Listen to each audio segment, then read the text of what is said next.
You are 31 years old and sitting in a windowless office at the Defense Intelligence Agency when the call comes in that ends your government career. It is not a dramatic call. It is not a threat. It is your section chief telling you, in the flat tone bureaucrats reserve for bad news, that the operation you spent 14 months building has been officially designated a political liability and quietly shelved. 22 assets in 3 countries, 2 years of cover stories and financial infrastructure, a network designed to map the financial flows between a Southeast Asian government and 3 Tier 1 terrorist organizations. Gone. Not because it failed, because it succeeded too well, and the findings were inconvenient for a bilateral trade agreement that someone 2 floors above your clearance level decided mattered more. You sit there for a moment. You do not argue. You already know what arguing means inside a building like this. You submit your resignation 4 days later, and on your last afternoon, you walk out into the gray November air carrying nothing but a cardboard box and the knowledge that you know exactly how to do this, and exactly how not to need anyone's permission to do it again. You spend the first 6 months doing nothing that looks like what you are actually doing. You consult. You advise a law firm on corporate due diligence.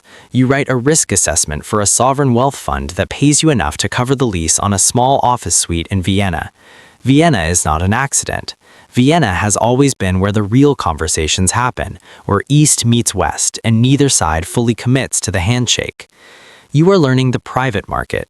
You are learning what governments can no longer do, or will no longer do, or are constitutionally prevented from doing.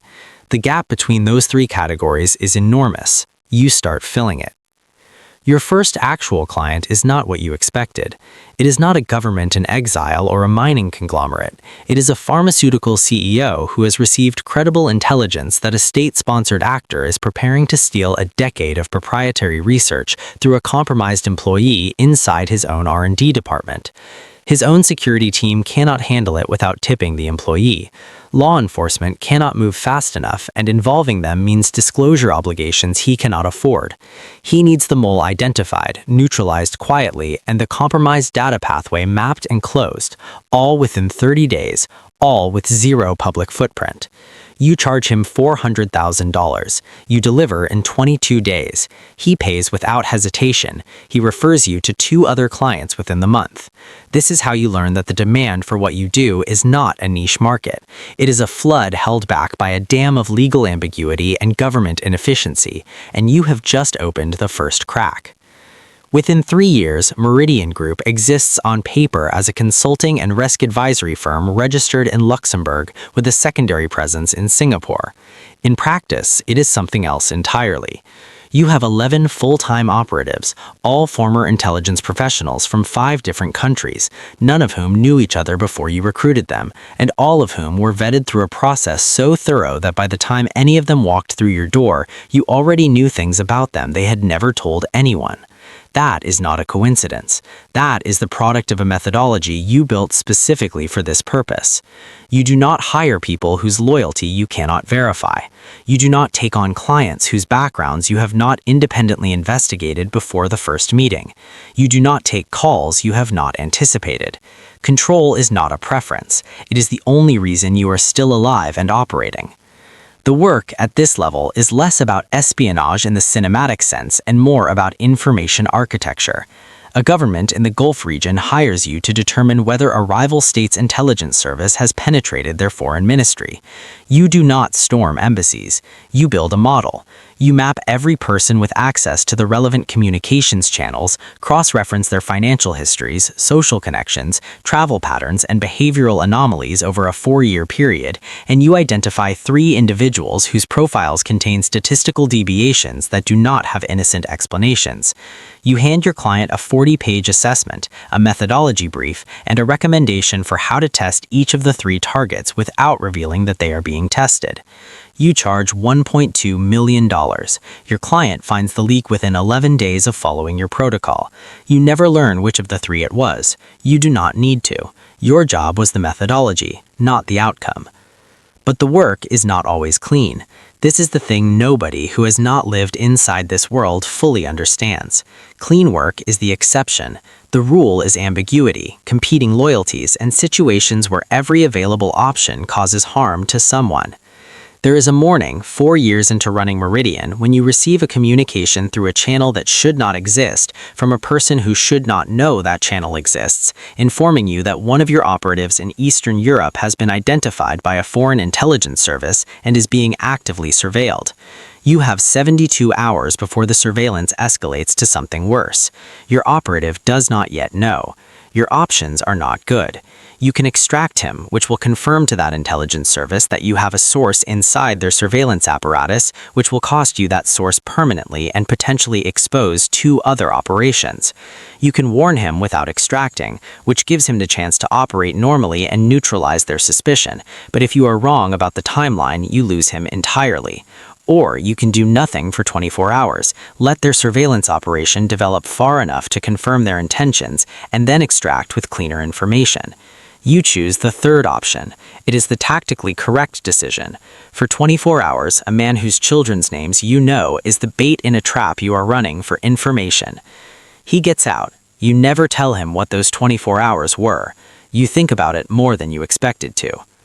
The moral weight accumulates. This is not a metaphor. It is a structural feature of the business you have built. Every decision you make that is strategically correct has a human cost somewhere in the system, and because your system is opaque by design, most of those costs are invisible to the people bearing them. Your clients know this abstractly. You know it concretely. The difference between those two kinds of knowing is where your sleeplessness lives. By year 6, Meridian is generating over $40 million annually across 12 active client relationships. Your clients include 2 sovereign governments, 1 major financial institution, 3 multinational corporations, a private equity fund whose principals you have chosen to never fully investigate because the retainer they pay you funds a third of your operational infrastructure, and some questions are more expensive than others. This last fact is the one you return to most often in the moments when you are being honest with yourself. You have rules, you have lines, but you also have a machine that requires feeding, and the machine does not care about your lines. It cares about continuity. The most dangerous client you ever take on comes through a referral you trust completely, which is how the most dangerous things always happen. He is not a criminal, technically. He is a former head of state from a Central Asian nation who was removed in a constitutional process that you know, because you have done the analysis, was orchestrated by 2 foreign governments working in coordinated opposition to his continued tenure. He wants 2 things. He wants documentation of the interference that he can use through international legal channels, and he wants to know which members of his inner circle sold him. The first request is legitimate. The second is the kind of request that can have only one real purpose, and you both know it. You take the first contract. You decline the second. He accepts this with a smile that tells you he expected the answer and has already arranged for someone else to answer the second question.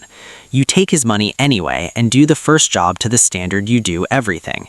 The documentation is impeachable. His legal case goes nowhere because the governments involved are too large to be embarrassed into accountability. He thanks you with a wire transfer and a piece of information, offered casually, almost as an afterthought, about one of your current clients that you did not have, and that changes the way you understand a relationship you thought you had fully mapped. You sit with this for a long time. Information offered as a gift is almost always a hook. The question is what it is attached to. You spend 2 weeks running the analysis.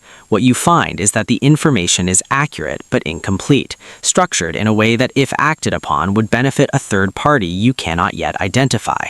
Someone is trying to use you as a delivery mechanism for a consequence they do not want to be associated with.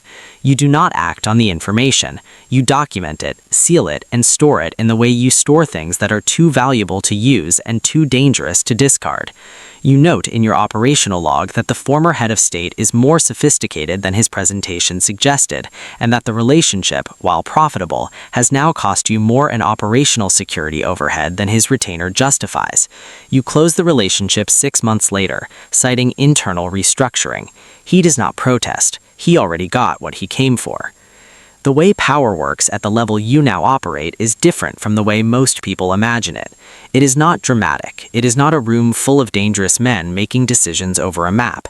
It is information asymmetry, consistently maintained and strategically deployed, and the willingness to sit on intelligence until the moment of maximum leverage arrives.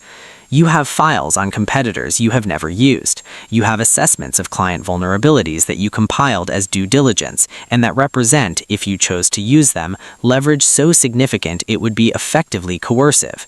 You have never used them that way. Not because you lack the capability, but because the moment you use information to coerce rather than to advise, you have changed what you are, and what you are is the competitive advantage you have that cannot be replicated. Your reputation is not built on capability. There are dozens of firms with capable operatives. It is built on the perception that you will not weaponize what you know against the people who trusted you with it.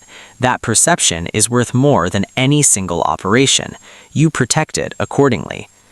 But the perception requires maintenance, and maintenance sometimes means making choices that are expensive.